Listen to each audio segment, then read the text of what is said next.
Welcome back. स्वागत है आपका ऑनलाइन क्लासेस में। आज हम लोग क्लास 10th के चैप्टर 2 का डिस्कस करेंगे और चैप्टर होगा अम्ल, क्षारक एवं लवण, एसिड, बेस एंड साल्ट। तो आइए चले चलते हैं। और यह आज की क्लास इंट्रोडक्शन क्लास होगी और इसमें पूरा डिटेल हम लोग पढ़ेंगे छोटे छोटे पॉइंट्स के लेवल पे। तो आइए देखते हैं। यहाँ पे कुछ मेन पॉइंट दिया हुआ है जो कि हमने प्रीवियस क्लासेस में स्टडी की थी। तो आइए देखते हैं एनसीईआरटी के अकॉर्डिंग से एनसीईआरटी क्या कहती है, इसका एक्सप्लेन करते हुए चलेंगे। आपने पिछली कक्षाओं में अध्ययन किया होगा कि भोजन का खट्टा, तो इसको अंडरलाइन करेंगे, भोजन का खट्टा एवं कड़वा स्वाद भोजन में विद्यमान क्रमशः अम्ल एवं क्षारक के कारण होता है। तो भोजन का खट्टा होना अम्लीयता के कारण है और कड़वा होना क्षारकता के कारण है।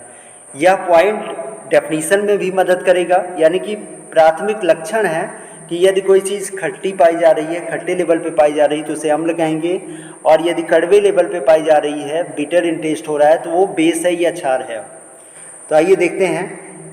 यह लाइन बहुत ही इम्पॉर्टेंट है, इनडाइजेशन से रिलेटेड पॉइंट है। यदि आपके परिवार का कोई सदस्य अत्यधिक भोजन करने के कारण अम्लता से पीड़ित है तो आप कौन सा उपचार सुझाएंगे।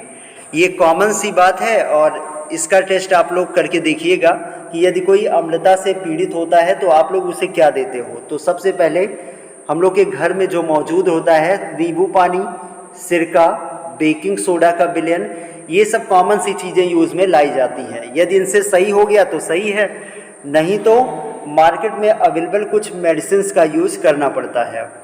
और ये मेडिसिन्स जो हैं एंटासिड के नाम से जाने जाते हैं। उसे हम लोग क्या बोलते हैं, एंट एसिड बोलते हैं, एंटासिड कहेंगे।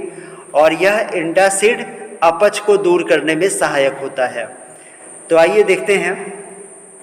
और इससे भी पहले थोड़ा सा एक्सप्लेन कर लेंगे हम लोग कुछ खास बातों का, जिसके बारे में आपको जानकारी भी हो सकता हो या ना हो। तो आप लोग जान जाइए, जो स्टमच है हमारा, वहाँ पे HCl पाए जाते हैं, यानी कि HCl एक प्रकार का स्ट्रॉन्ग एसिड है, शक्तिशाली अम्ल है, प्रबल अम्ल जिसे बोलते हैं।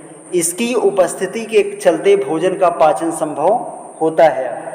और यदि कोई भी व्यक्ति अधिक भोजन कर लेगा तो उपस्थित HCl इसे पाचित करने में मदद नहीं कर सकता और पाचन ना हो पाने की कंडीशन में अपच उत्पन्न हो जाती है, जिसके उपचार के लिए हम लोग एंटासिड का उपयोग करते हैं। इसमें जैसे मार्केट में अवेलेबल इनो हुए, पेप्फिज हुए, ये सब एक विशेष प्रकार के मेडिसिन्स होते हैं जो कि अम्लता के प्रभाव को नष्ट करते हैं। इसे प्रति अम्ल भी कहा जाता है। तो आइए देखते हैं।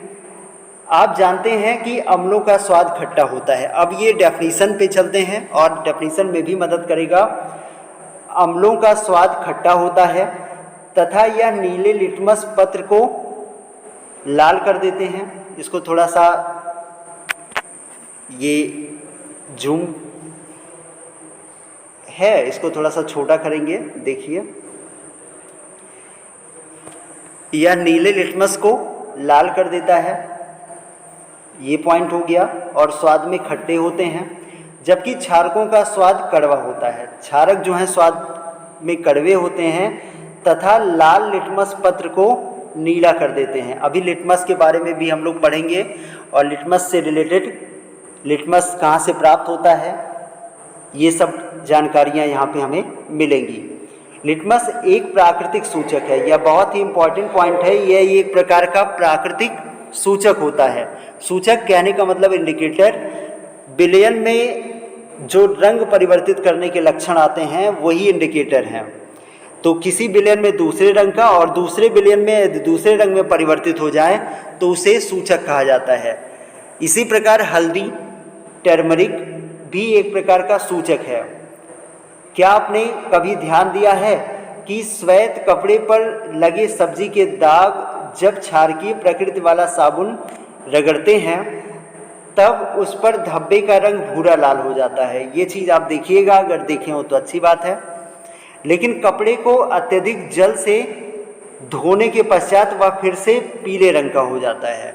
तो यही है साबुन से रगड़ने पर उसका जो कलर है धब्बे का वो भूरे लाल कलर का हो जाएगा। और वैसे सोपी इन टच का जो नेचर है वो बेसिक नेचर पर बिलोंग करेगा।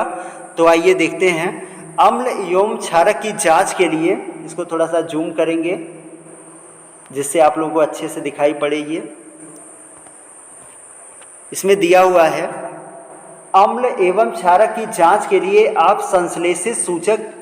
अब ये पूछा जाता है कि सिंथेटिक इंडिकेटर कौन कौन से हैं, जिसे हम लोग हिंदी में संश्लेषित सूचक कहते हैं। तो दो नाम लिखने के लिए आएगा।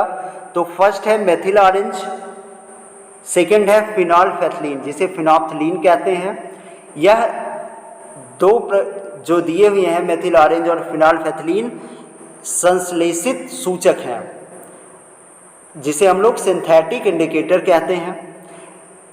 यहाँ दिया हुआ है कि अम्ल एवं क्षारक की अपक्रियाओं के बारे में अध्ययन किया जाएगा तथा जानकारी प्राप्त होगी कि अम्ल एवं क्षारक कैसे एक दूसरे के प्रभाव को समाप्त कर देते हैं।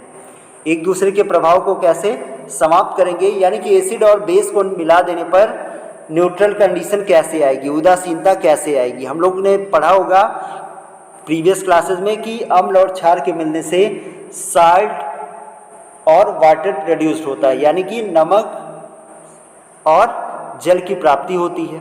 यहाँ देखेंगे साथ ही दैनिक जीवन में पाई जाने वाली तथा उपयोग में आने वाली बहुत सी रोचक वस्तुओं के बारे में हम अध्ययन करेंगे। तो यानी कि बहुत से वस्तुओं के बारे में जानकारी हम लोग को यहाँ पे मिलेगी।